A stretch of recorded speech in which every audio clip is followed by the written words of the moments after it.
Yon mga boss, mga paps. So ito yung sinasabi ko no na same issue kay Skygo KPB. Dahil si Skygo KPB gumagamit siya ng ACM na yan. Parehas na parehas ng brand yan.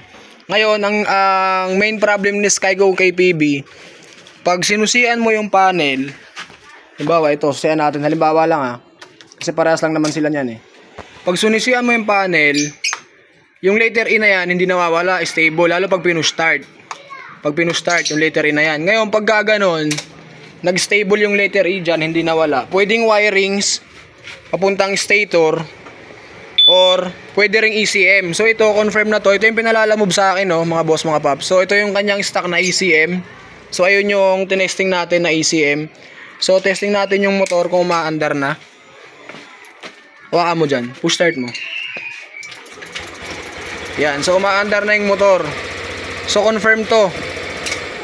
Ang sira ng motor yan, yung electronic control module na yan, ECM. Yan, mas kilala nila yan sa tawag nila dyan sa mga naka-Skygo KPB, ISS controller. Yan, so pare-pareha yan. Yung brand na yan, yung ACM na yan, pareha yan sa Skygo KPB at Samurai. So confirm tong unit na to na pinalalamove sa atin from Bulacan.